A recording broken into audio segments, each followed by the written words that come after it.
मैं अभिषेक कुमार आप सभी का स्वागत करता हूं रेलवे कैंपस यूट्यूब चैनल पे। तो आप सभी को मेरा जय गुरु। आरआरबी टेक्नीशियन आपने शॉर्ट नोटिस देख रखा है और जिसमें आपने देखा कि 28 जून से आपका फॉर्म फिलअप भी स्टार्ट है। हालांकि सीटों की संख्या काफ़ी कम है, 6180, मतलब कुल मिलाकर के 6180 आपकी वैकेंसी है। लेकिन सबसे इंपॉर्टेंट बात यहाँ पर देखा जाए तो आपको ट्रेड को लेकर के जो यूनियन है रेलवे की, मतलब कि जो भी अगर कोई प्रॉब्लम रेलवे में आती है, चाहे वो वैकेंसी से रिलेटेड भी अगर कोई इश्यू आती है, तो उनके द्वारा प्रेशर डाला जाता है रेल मंत्रालय को। तो वो लेटर लिखी गई है कि आपके टेक्नीशियन के पेपर में ट्रेड को इंक्लूड करनी है और ग्रुप डी के एग्जामिनेशन में आईटीआई को भी ऐड करने का ये पत्र लिखा गया। हालांकि ग्रुप डी की बातें तो अब जो भी है न्यायालय के पास जा चुकी है, तो वहां से जो भी बातें आएगी। लेकिन हाँ, यह है कि अब देखिए चांसेस बन सकती है कि आपके एग्जामिनेशन, रेलवे के टेक्नीशियन के एग्जामिनेशन में ट्रेड को इंक्लूड किया जा सकता है। लेकिन इस बार भी अगर उम्मीद लगाया जाए तो बहुत कम है, क्योंकि आपकी तो वैकेंसी अब आ ही गई है। नेक्स्ट जो आपकी अपकमिंग वैकेंसी होगी टेक्नीशियन, उसमें चांसेस है कि आपको ट्रेड देखने को मिल सकता है आपके एग्जामिनेशन में। और देखिए ऐसा पहले भी आपके एलपी टेक्नीशियन दोनों साथ में आती थी, तो वहां पे ट्रेड का पेपर आपको देना ही होता था। और कहीं ना कहीं भाई टेक्नीशियन तो प्योरली आपका टेक्निकल एक डिपार्टमेंट में आपको जॉब करनी है, तो आपको तो भाई पूरी टेक्निकली कम से कम इतना तो आपको चेक करना चाहिए कि क्वालिफाइंग मार्क्स आप ला सके। तो ट्रेड तो यहाँ पे हटाना ही नहीं चाहिए था। और देखिए हटाने का क्या ही नतीजा मिला, आपने कटअप भी देखा किस तरह से कटअप गई है। बाकी देखिए एक चीज और भी समझ लीजिए, यहाँ आपका अभी मैथ्स, रीजनिंग और साइंस, अब यहाँ आपको एलपी की वैकेंसी है, ग्रुप डी का पेपर है और टेक्नीशियन, तीनों को अगर कुल मिलाकर के बात किया जाए तो मैथ, रीजनिंग, साइंस तीनों का लेवल एकदम समान होने वाला है। हाँ, टेक्नीशियन में साइंस का वेटेज काफी ज्यादा, 40 क्वेश्चन आपको पूछे जाएंगे।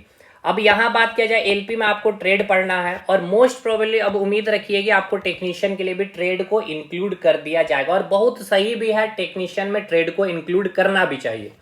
अब यहाँ पे थोड़ी सी और भी चीजों को अगर आप देखना चाहें तो देखिए जो ग्रेड 1 की जो वैकेंसी है 180, काफी कम वैकेंसी है, नो डाउट। 18 से 33 साल उम्र सीमा है।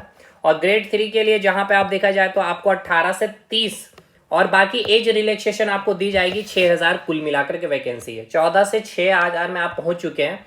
तो देखिए ये ठीक है, रेगुलर वैकेंसी रहेगी तो बहुत अधिक नहीं मिलेगी, फिर हो सकता है नेक्स्ट ईयर आपको अधिक वैकेंसी। मतलब देखिए यहाँ पे कहने का मतलब ये नहीं कि अपने आप को डिमोटिवेट कर लीजिएगा नंबर ऑफ सीट देख करके, मतलब ये सीट की संख्या को देख करके उम्मीद आप ये भी रखिए कि सीट की संख्या इंक्रीज भी हो सकती है। देखिए अब इंक्रीज होने की चांसेस भी कितनी है, क्योंकि देखिए अब अगर हर ईयर अगर आपकी वैकेंसी आएगी तो इंक्रीज नहीं होगी। नहीं होने के पीछे का रीजन ये है कि वो सीट को फिर नेक्स्ट ईयर के लिए आपको रखा जाएगा, ताकि आपको नेक्स्ट ईयर में भी वैकेंसी दी जाएगी।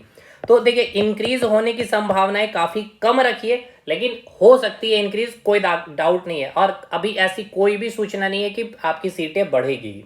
दूसरा, आपका ट्रेड को लेकर के लेटर लिखा गया है, ट्रेड को इंक्लूड करना भी चाहिए, ये आपके हित के लिए है, क्योंकि आपने आईटीआई किया है भाई, भले आपने नहीं पढ़ा लेकिन बहुत सारे स्टूडेंट ने पढ़ा। और देखिए ट्रेड इंक्लूड करने से क्या होगा ना कि आपकी जो कट ऑफ है वो भी काफी कम जाएगी।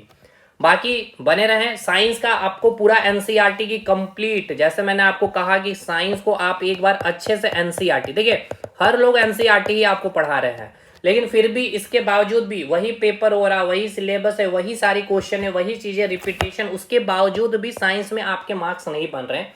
रीजन क्या है? देखिए एक तो रीजन ये है कि एनसीईआरटी का आप हर एक लाइन को अच्छे से नहीं पढ़ रहे हैं। पहला तो दिक्कत ये है भाई, ऊपर ऊपर से निकल रहे हैं, शॉर्ट नोट्स पढ़ ले रहे, कुछ भी कर रहे हैं, कंसेप्चुअली चीजों को नहीं आप ग्रैब कर पा रहे हैं, उसको प्रैक्टिकली इंप्लीमेंट करने को सीखे। लेकिन अगर आप सोच रहे कि एज इट इज वही क्वेश्चन आ जाएगा, तो अब नहीं आ रहा। अभी आपने देखा मैंने टिश्यू के 150 के आसपास क्वेश्चन कराए हैं, जो इस बार आपके 25 से 26 क्वेश्चन वो आपके पूछे हैं 2024 के जो वैकेंसी थी एलपी टेक्नीशियन की मैं बात कर रहा हूँ, ठीक है, जहां पूछी गई टिश्यू से, प्लांट टिश्यू और एनिमल टिश्यू से, और कितने शानदार क्वेश्चन है। और प्रीवियस 2018-22 में ग्रुप डी एलपी टेक्नीशियन को मिलाकर के 100 के आसपास क्वेश्चन पूछे गए। तो उन सारे क्वेश्चन में आपको मैंने दिखाया कि देखिए एनसीईआरटी के क्वेश्चन, एनसीईआरटी के लाइन से क्वेश्चन, और कैसे उस लाइन को इंप्लीमेंट करके आपसे पूछा जा रहा है, हूबहू नहीं रहने के बाद और वही क्वेश्चन आपसे गलती हो रहा। तो भाई आपको इंप्लीमेंटेशन भी करना आना चाहिए, तब जाकर के एक अच्छा स्कोर साइंस में कर पाएंगे।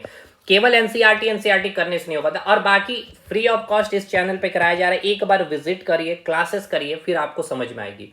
ठीक है, बाकी ये अपडेट के साथ और देखिए यहाँ पे जैसे कि एनसीईआरटी के हर एक लाइन को, बायोलॉजी यहाँ पे जैसे चल रही थी टिश्यू की, ठीक है ना, तो ये रहा आपका देखिए प्लांट टिश्यू का, ये कंटेंट पे चल रही है बातें।